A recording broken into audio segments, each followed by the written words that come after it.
Hey friend, welcome back to Ace Dad Advice. I'm glad you're here. Let's talk about 4 things I always say when explaining my asexuality.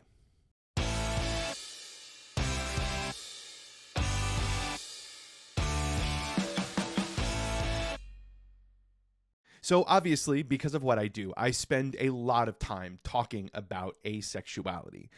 However, even though I spend all that time talking about it, I still get very anxious and very nervous and dread conversations in which I have to reveal my asexuality and explain it to someone new. And I know that other people feel the same kinds of anxiety and pressure. So much can go wrong in that conversation. People can have no idea what you're talking about. People can have very huge misconceptions about what you're talking about. People can ask wildly inappropriate questions. And a conversation that should be about us sharing something true and authentic about ourselves with someone new turns into a deeply awkward and sometimes hurtful experience. So I wanted to share with you 4 things that I always do in those tough first conversations with someone. And I hope these tips and strategies help you have easier conversations when you're revealing and explaining your asexuality to someone new. Make a conscious decision to share. I think before you even get into the intricacies of explaining your asexuality, you need to make a secure and thoughtful decision to share your asexuality with someone new. Now, I can't give you a surefire checklist of things to look for to know that this situation is going to be the right time and the right space to share my aceness. But I do have a few key questions you can ask yourself that will help you determine if you're in the right space and feel empowered and in control of sharing your aceness with someone new. Do I feel safe with this person? I think it is really important for us to gauge the level of safety we feel with someone before we share our aceness with them. Do I trust them to be kind? Do I trust this person to be respectful? Do I trust this person to respect my privacy and respect my boundaries? Do I trust this person will hold what I tell them close and not share it with people that I don't consent to? When we feel safe with someone, it's easier for us to share our asexuality and also have the conversation explaining it and how it works in us. Does this person need to know? Not everybody that you run into needs to know about your private life, and you get to decide whether or not the person you're engaging with is on a need-to-know basis about your asexuality. Is this someone you want to have an ongoing connection with? Is this someone who could benefit from knowing this about you?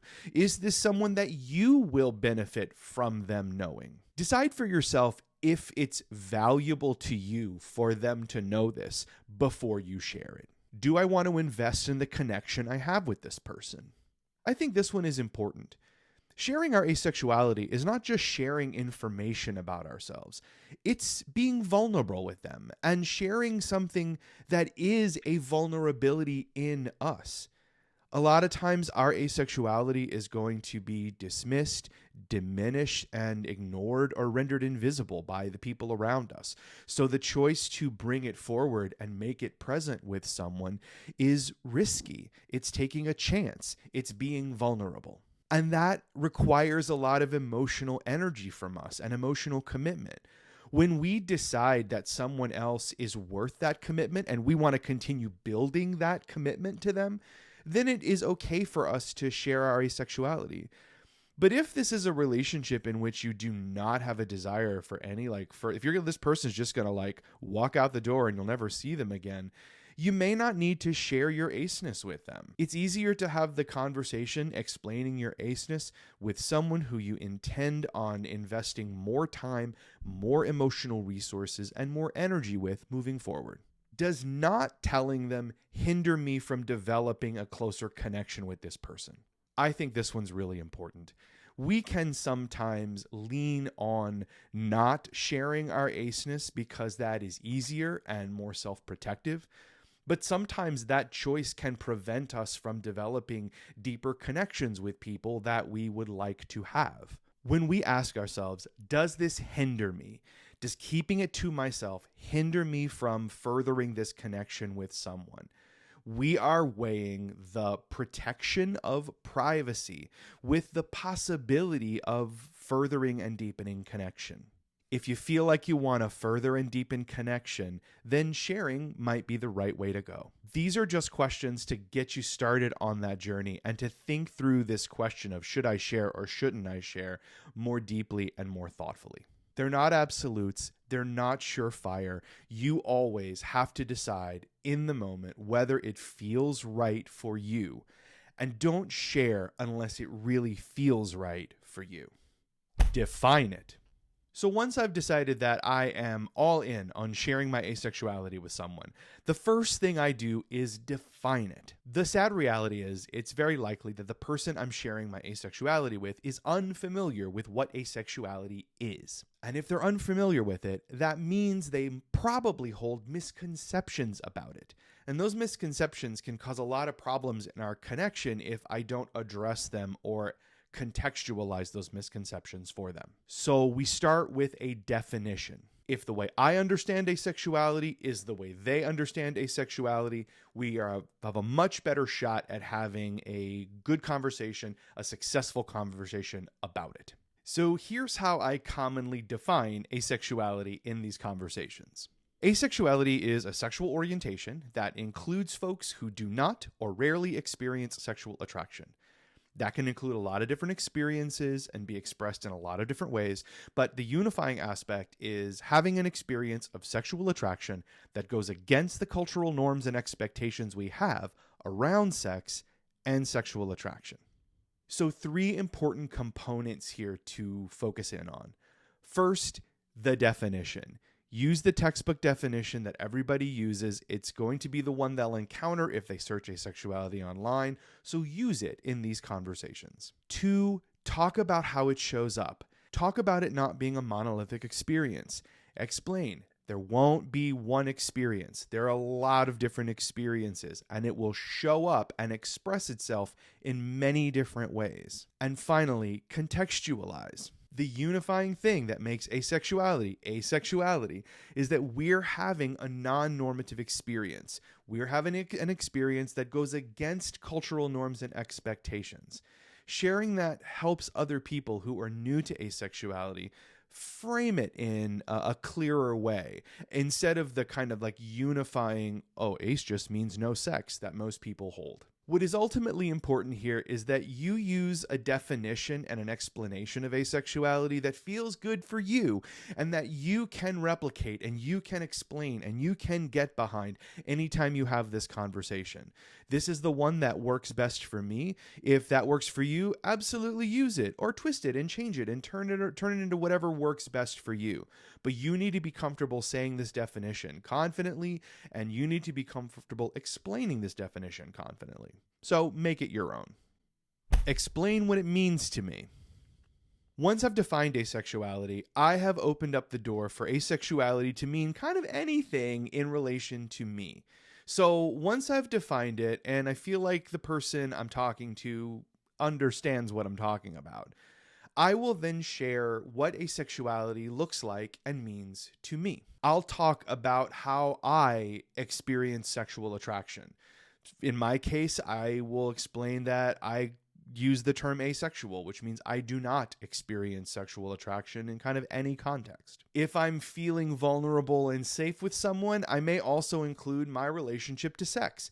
I may tell them, yes, I'm asexual, I don't feel sexual attraction, but I also call myself sex favorable. I do include sex in my relationships. Whatever you're comfortable explaining, it is important to explain what asexuality looks like in your life. So this accomplishes a couple of things. First, when you explain what asexuality looks like for you, you're setting the terms for any further conversations with this new person around asexuality.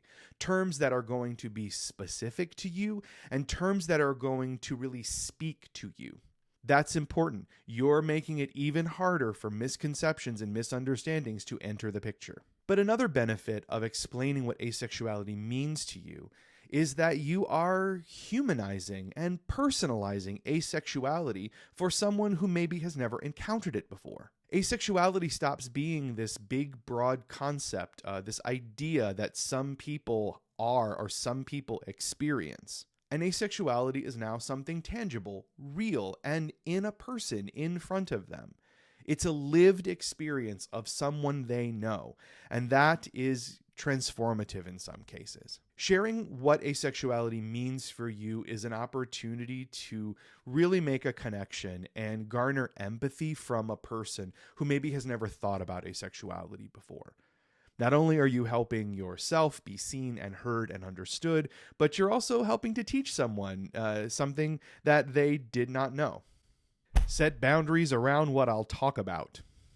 So the last thing I do in these conversations is something that is, I think, very self-protective. I set boundaries around what I'm going to talk about and what I'm not going to talk about. In most situations, I want to make sure that I'm not opening the door to a bunch of really inappropriate and gross questions that I am not going to want to answer, that will make me feel really uncomfortable, and that will change the way I feel about this person I'm sharing something with. So I'll often conclude my explaining conversation about asexuality with something very simple like, I am happy to answer your questions about asexuality in general, but I'm not really interested in talking about any of the mechanics of my relationships or the specifics of my sex life. It's that simple. I'm setting the boundary. Here's what I'm comfortable talking about. Here's what I'm not. And that makes it very clear to the person I'm with what they should feel free to ask me. As time goes on, and if this relationship with this person develops further, they may get permission to ask more personal questions. And, sometimes I will be like, okay, hey, if you want to ask stuff, you can ask stuff. But always try to be the person who is setting those boundaries. You want to be in control of the kind of things you have to answer and the kind of things you have to explain. So take the initiative and set the boundary. Don't wait for someone to kind of cross your unspoken boundaries. Don't wait for someone to put you in an uncomfortable situation. Take control of the situation for yourself because you deserve to and you can. And set those boundaries and say, this is what's in bounds, this is what's out, and let's continue building our connection from here. So those are the 4 things I always say when I am explaining my asexuality to someone new. I hope that these strategies gave you something to think about, and that as you move forward into these conversations with new folks in the future, you will feel a little more empowered and a little more confident to have these conversations. Just remember, sharing your asexuality with someone else is something you do for yourself. We share our asexuality with someone because we want them to know us better. We want to bring them into our lives and our truth and our experience. Only share your aceness if you want to. If you feel unsafe, if you feel as though there are repercussions to sharing your aceness, if you feel any kind of hesitation at all, you don't have to share it. But if you do, I hope that these 4 tools, these 4 strategies help you have the best conversations you can have. I hope you go out and live your best ace life. And as always, I'm glad you're here.